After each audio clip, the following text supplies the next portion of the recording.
ఇందాకదాకా బాగానే హుషారుగా ఉన్నాడు. నిన్ను చూసే పరేషాన్ అవుతున్నాడు. ఏంటి ఎంక్వైరీ అని చెప్పి ఇన్సల్ట్ చేస్తున్నారా? ఇన్సల్ట్ కాదు, కన్సల్ట్కే తీసుకొచ్చాను. అఫీషియల్ ఎంక్వైరీ అయితే చేయండి, అంతేగాని పర్సనల్ మ్యాటర్ అయితే నేను ఉండను. నేను వెళ్తాను. ఏయ్ ఆగా! ఏంటయ్యా పర్సనల్?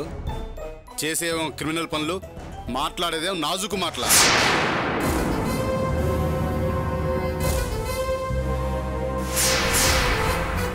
చూడు, నువ్వు డబ్బులిచ్చి కిల్లర్ని పెట్టి ఇతని మీద దాడి చేయించిన విషయం మాకు తెలుసు. ఓవర్ చేయకుండా కూచా. ఏంటి తెలుసు అంటున్నారు? నేనెవరిని చంపాలని చూడలేదు. నేను అలాంటి వాడిని కాదు. ఎంత బాగా నటిస్తున్నారు చూడండి. ఇతని కత్తి గురించి తెలీదు, రక్తం గురించి తెలీదు. పెద్ద కరుణామయుడు. చదువుకున్న వాళ్ళు, సంస్కారం ఉన్నవాళ్ళని కొంచెం మర్యాదిస్తే ఇలా క్రిమినల్లా బిహేవ్ చేస్తారా? వైట్ కాలర్ నేరస్తులు. నీ కూతురు కోరుకుందని, నేను దక్కలేదని నన్నే లేపేయాలని చూస్తావా? అయినా నచ్చని వాళ్ళని లేపేయటమేనా మీ బిజినెస్? ఇలా అందరినీ లేపేసేనా ఇంత గొప్ప వాళ్ళయ్యారు? అక్కడికి నువ్వేదో మంచివాడివి అయినట్టు మాట్లాడకు. నా కూతురు జీవితాన్ని నాశనం చేశావు, దాని భవిష్యత్తుని ప్రశ్నార్థకం చేశావు. అందుకని ప్రాణాలు తీసేస్తారా? అదృష్టం బాగుంది కాబట్టి బతికానా?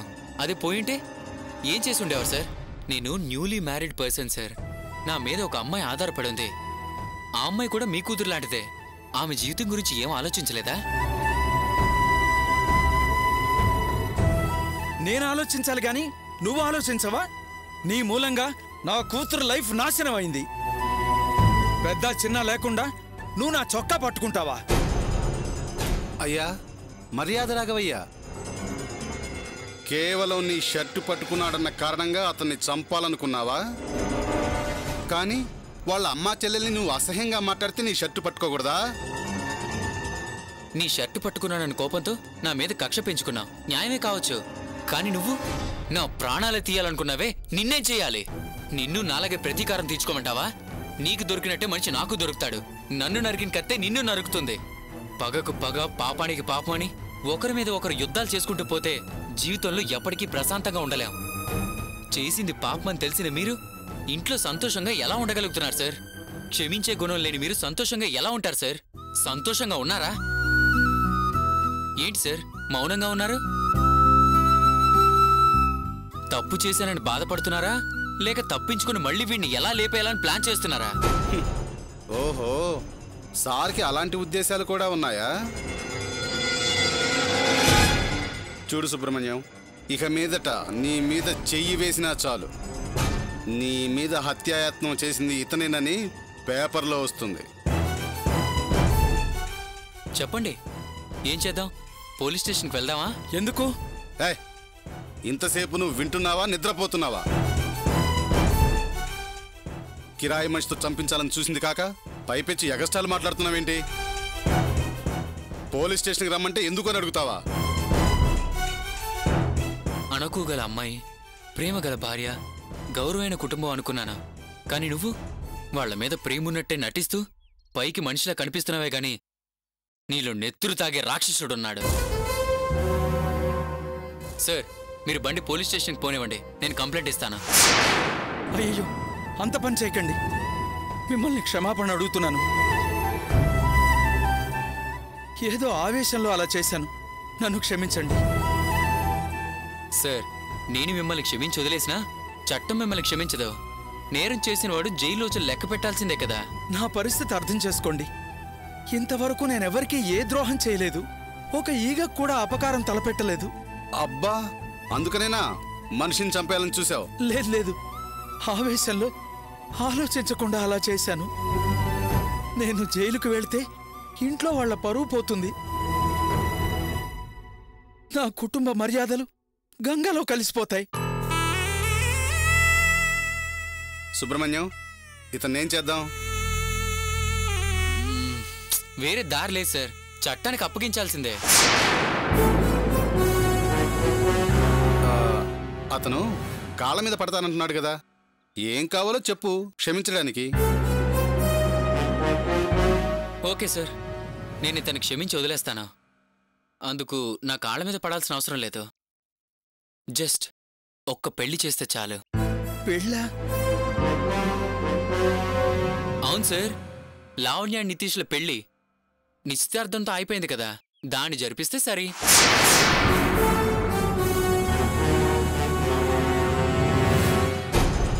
ఏంటి సార్, హత్య చేసింది మీరే అని చెప్పినప్పుడు కూడా ఇంత షాక్ రియాక్షన్ ఇవ్వలేదు. పెళ్లి జరిపించమని అడిగితే ఎంత షాక్ అవుతున్నారేంటి?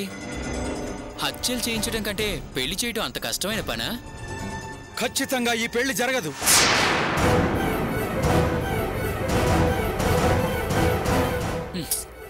సరే సార్, ఇతను వినేటట్లేడు గాని బండి స్టేషన్కి పోనివ్వండి. జరిగిన విషయం అంతా అక్కడే తెలుసుకుందాం. అతన్ని వెళ్ళనియండి. ఓకే జెంటిల్మ్యాన్, ఇక నువ్వు వెళ్ళొచ్చు. ఇంట్లోకి వెళ్ళి కాఫీ టీలు తాగి బాగా రెస్ట్ తీసుకో. మంచి డ్రెస్ వేసుకొని ఎదురు చూస్తూ ఉండు. మీడియా వాళ్ళు, పోలీసులు అందరూ మిమ్మల్ని చూడటానికి వస్తారు. ఆ తర్వాత మీరు జాలీగా జైలుకు వెళుదురుగని. నన్ను ఇప్పుడు ఏం చేయమంటారు? ఇష్టపడ్డ జంటను విడగొట్టద్దంటున్నాను. వాళ్ళిద్దరికీ పెళ్లి చేయమంటున్నాను. నేనెలా పెళ్లి చేయగలను? పెళ్లి ఆపటం తెలిసిన మీకు జరిపించటం తెలీదా? పెళ్లి జరిపించండి సార్. ఈ వయసులో కోర్టు, కేసు, పోలీసులు అని ఏడవద్దు సార్. మీరు చేసింది చాలా పెద్ద నేరం. జైలు శిక్ష పడితే జీవితం ఖాళీ. అదే ఉరి శిక్ష పడితే మనిషే ఖాళీ. ఏంటి సార్ ఆలోచిస్తున్నారు? పెళ్లి జరిపించండి. సరే, ఇంట్లో మాట్లాడి నిర్ణయం తీసుకుంటాను. ఇంట్లో వాళ్ళకి ఎందుకు సార్ చెప్పడం? మీరు ఓకే అంటే చెప్పండి, అన్నీ జరిగిపోతాయి. ఇప్పుడు మీ నిర్ణయం చెప్పండి. ఓ 2 రోజులు టైం ఇవ్వండి. 1 గంట టైం కూడా ఇవ్వం. ఇప్పుడే ఇక్కడే నీ నిర్ణయం చెప్పాలి.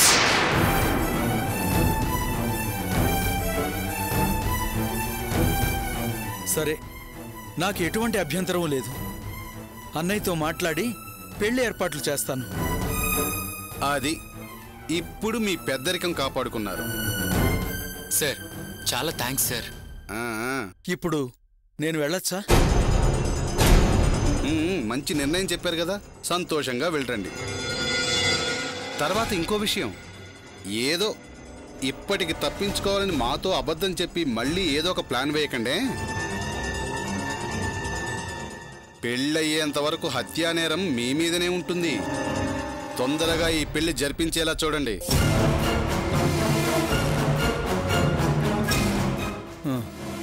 Thank you sir, thank you very much.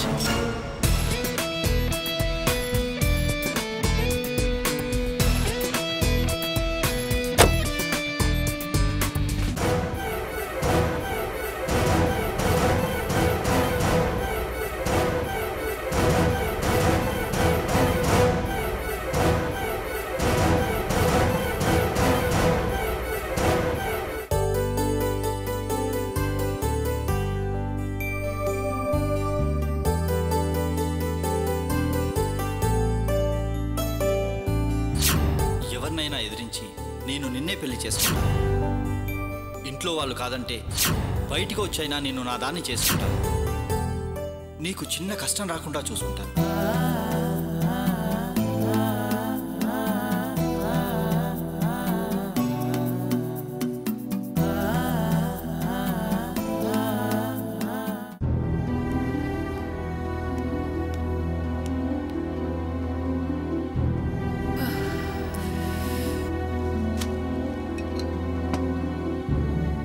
ఏంటమ్మా, ఇప్పటిదాకా ఎక్కడికెళ్ళావు?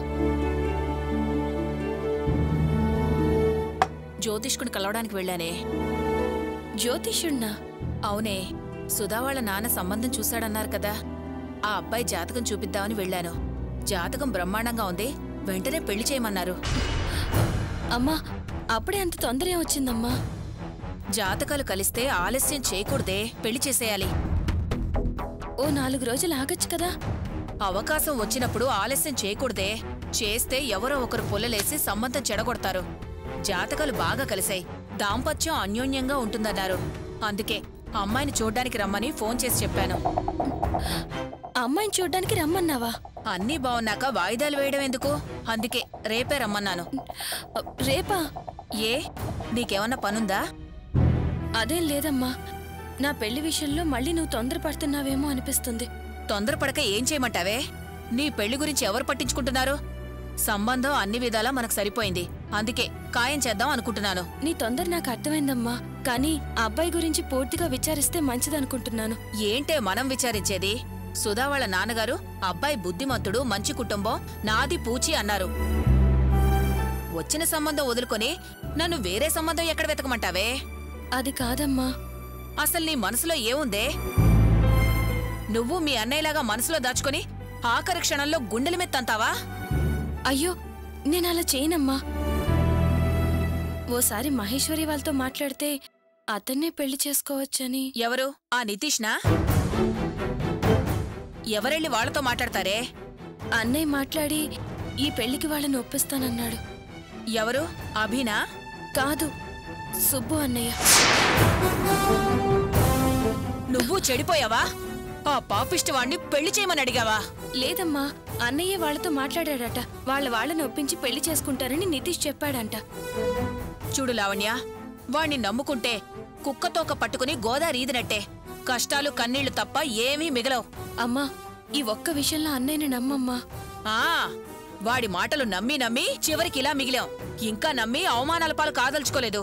వాడి పెళ్లి జరిపిస్తాడని కలలు కనకు. నిండా ముంచుతాడు. వాడి వల్ల మనకేమేలూ జరగదు. ఎందుకమ్మా ఎవరిని నమ్మకుండా అలా మాట్లాడతావు? నేను నమ్మి నమ్మి మోసపోయాను. ఇకపై నువ్వు కూడా ఎవరిని నమ్మకు. నేను చూసిన అబ్బాయికి ఆ నితీష్కున్నంత ఆస్తి లేకపోయినా మంచి గౌరవమైన కుటుంబం. నిన్ను కంటికి రెప్పలా చూసుకోగలడు. ఈ సంబంధం మనకు సరైందేనని అనిపిస్తోందే. ఏంటే అలా మౌనంగా ఉన్నావు? నేను చూసిన అబ్బాయిని పెళ్లి చేసుకుంటావా లేదా చెప్పు. రేపే వాళ్ళని రమ్మని చెప్పాలా లేదా? లేదు, వాడి మాటే నమ్మి ఆ అబ్బాయే నీకు కావాలంటే చెప్పు. పెళ్లి వాళ్ళని రావద్దని చెప్పి నేను ఎక్కడికొక్కడికి పోతాను. ప్రతిసారి ఇలా అవమానాలు పట్టం నా వల్ల కాదే. ఏంటమ్మా ఆ మాటలు? లేకపోతే ఏంటే? కన్న కూతురు కూడా నా మాట వినకపోతే నేనింకా ఈ ఇంట్లో ఉండడం ఎందుకు? సరేనమ్మా. ఏంటి సరే? వాళ్ళని రమ్మని చెప్పు. నీ ఇష్ట ప్రకారమే ఈ పెళ్లి చేసుకుంటాను. చూడు లావణ్య, తల్లిగా నేనెప్పుడూ నీకు మంచి జరగాలనే కోరుకుంటాను. ఆ అబ్బాయి నిన్ను కంటికి రెప్పలా చూసుకుంటాడు. ఇక నీకు ఏ లోటు లేదమ్మా. మహారాణిలా జీవిస్తావు.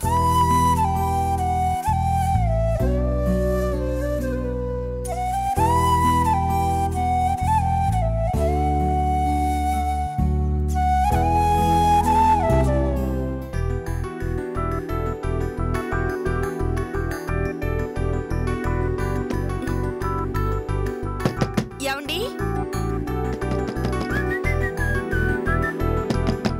ఏవండి, తలుపు తీయండి. నన్ను బయట నిలబెట్టి లోపల మీరేం చేస్తున్నారు? కాసేపు ఆగు శ్రావణి, వచ్చేస్తున్నానుగా.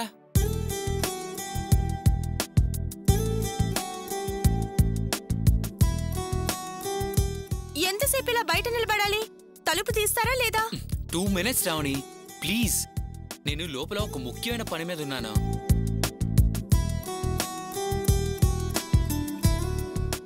2 నిమిషాలని చెప్పబట్టి 2 గంటలైంది. అసలు లోపల ఏం చేస్తున్నారు? కాస్త ఓపిక పట్టు బంగారు. ముందు తీస్తారా తీరా, లేకపోతే తలుపులు బద్దలు కొడతాను. అయ్యయ్యో, అలాంటి పనులు చెయ్యొద్దు. చుట్టుపక్కల వాళ్ళు భయపడతారు.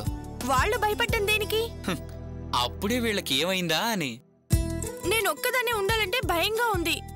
తలుపు తీయమని ఎంతసేపటి నుంచి అడుగుతున్నాను. అసలు లోపల మీరేం చేస్తున్నారు చెప్పండి. మా శ్రావణికి ఈ ఫ్లేవర్ అంటే చాలా ఇష్టం. మీరు కనుక ఇప్పుడు తలుపులు తీయకపోతే నిజంగానే తలుపులు పగలగొడతాను. శ్రావణి, శ్రావణి, ఉన్నావా? ఉన్నాను, చెప్పండి. వెళ్ళి కొవ్వొత్తి అగ్గిపెట్టి తీసుకురా. దేనికి? కరెంటు పోయినా పోవచ్చు, తీసుకురా.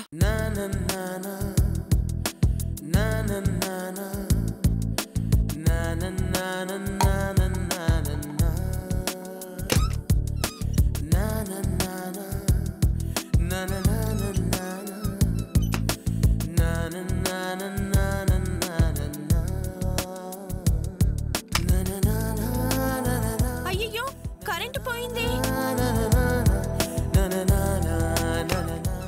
నేను ముందే చెప్పాను కదా శ్రావణి, కొవ్వొత్తి వెలిగించి తీసుకురా.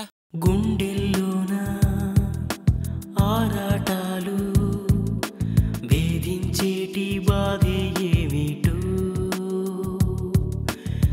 గుచ్చే నన్ను తీయని ముళ్ళు గాయం చేసే గానం ఏమిటో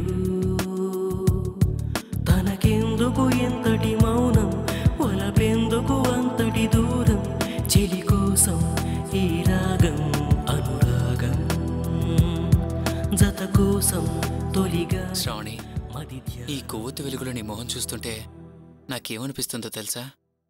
కొవ్వొత్తి వెలుగులో భయం వేస్తుందా? కాదు, నీ అందం ఆ వెలుగు కన్నా కాంతిగా ఉంది. చాలా అందంగా ఉన్నావు.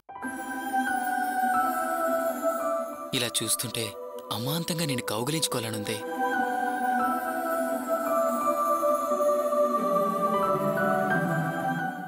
నిన్ను నా కోసం సృష్టించి బ్రహ్మ ఈ లోకానికి ఇప్పుడే పంపించినట్టుంది. దేవతలా మెరిసిపోతున్నా. నీకేమనిపించటం లేదా? అనిపిస్తుంది. ఈ శ్రావణి చాలా అదృష్టవంతురాలని, పూర్వజన్మలో ఎంతో పుణ్యం చేసుకున్నానని. మదిలో వెన్నెల ఒడిలో మన్నెల సిరిలో నీ స్వరజలులే కదిలే